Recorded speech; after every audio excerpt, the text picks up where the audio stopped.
Doctor Vijay Bhaskar, chairman ethics committee, clinical research and trials, Hyderabad. మరొకసారి Indian ప్రజానికానికి ఒక టెన్షన్ వాతావరణం క్రియేట్ చేయడం జరిగింది.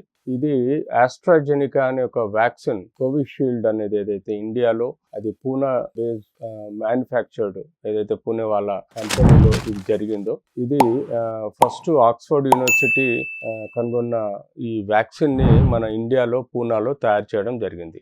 ఇది మనం కోవాక్సిన్ తో పాటు కోవిషీల్డ్ అనే వ్యాక్సిన్ మనం అప్పట్లో విపరీతంగా ఇండియాలో కొన్ని వేల కోట్ల మందికి ఇవ్వడం జరిగింది. సో ఆబ్వియస్ గా మనకు ఇది ఇనిషియల్ గా చాలా ప్రొటెక్టివ్ గా మనకు హెల్ప్ చేసింది.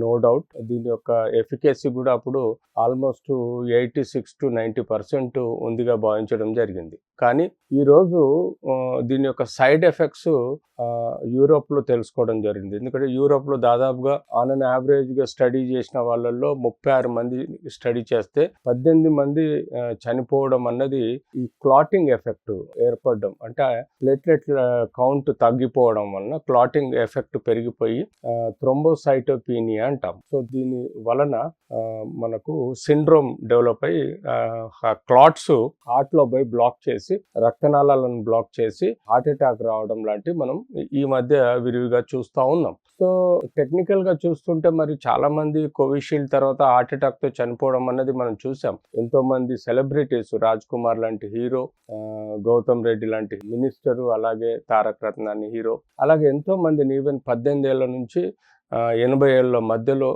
ఎంతో మందిని చూశారు. చాలా మంది అప్పుడు ఇది వ్యాక్సిన్ ఎఫెక్టేనా అని చెప్పేసి క్వశ్చనబుల్గా దీని గురించి చర్చించుకోవడం జరిగింది. కానీ ఇప్పుడు మనం ఏదైతే పర్టికులర్గా ఈ యూరప్ డిక్లరేషన్ బట్టి మనకు తెలిసింది ఏంటంటే, ఫస్ట్ డోస్ తీసుకున్న వాళ్ళల్లో ఎక్కువగా ఇది క్లాటింగ్ ఎఫెక్ట్ ఏర్పడి ఇంత పర్సెంటేజ్ చనిపోయారు, అంటే దాదాపుగా 36లో 18 మంది చనిపోయారని చెప్పేసి క్లాటింగ్ ఎఫెక్ట్, థ్రోంబోసైటోపీనియా, టీటీఎస్ అంటారు. ఈ టీటీఎస్ వలన, సిండ్రోమ్ వలన మనకు ఏర్పడిందని చెప్పేసి చెప్పడం జరుగుతుంది. సో బట్ ఇప్పుడు ఇండియన్ హెల్త్ మినిస్ట్రీ డిక్లరేషన్ ఏంటంటే, ఇది ఫస్ట్ డోస్ తీసుకున్న వాళ్ళల్లో ఎక్కువగా ఎఫెక్ట్ అయినట్టుగా భావించాలి, అంతేగాని 3 డోసెస్ తీసుకున్న మనకు దీనివల్ల ఏమి ఎఫెక్ట్ లేదన్నట్టుగానే భావించాలి. సో పానిక్ అవ్వద్దు. ఇండియాలో కోవిషీల్డ్ తీసుకున్న వాళ్ళు ఎట్టి పరిస్థితుల్లో పానిక్ అవ్వద్దు. పర్టికులర్ గా దీనికి రెమెడీ మనము థ్రోంబో ఎంబాలిజం కానీ లేకపోతే మయోకార్డియల్ ఇన్ఫాక్షన్ కానీ రావడానికి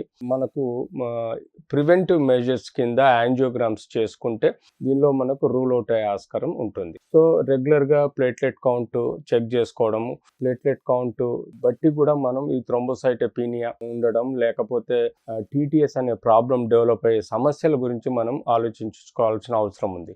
సో ఇప్పుడున్న ఇండియన్ పరిస్థితులను బట్టి మనం తీసుకున్న 3 డోసెస్తో ఎలాంటి ఎఫెక్ట్ లేనట్టుగా భావించాలి.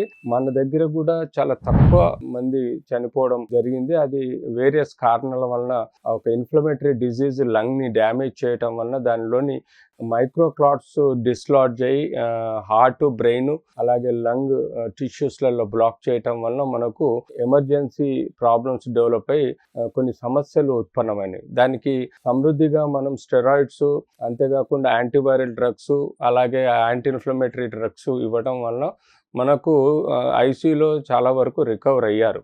అన్ఫార్చునేట్లీ ఈ యొక్క లంగ్ డ్యామేజ్ విపరీతంగా ఉండటం వలన ఎక్కువ మంది మనకు చనిపోవడం జరిగింది. సో ఏది ఏమైనా ఇప్పుడు ఉన్న ధర్మిలా కోవిషీల్డ్ తీసుకున్న వాళ్ళంతా భయపడాలని కాదు.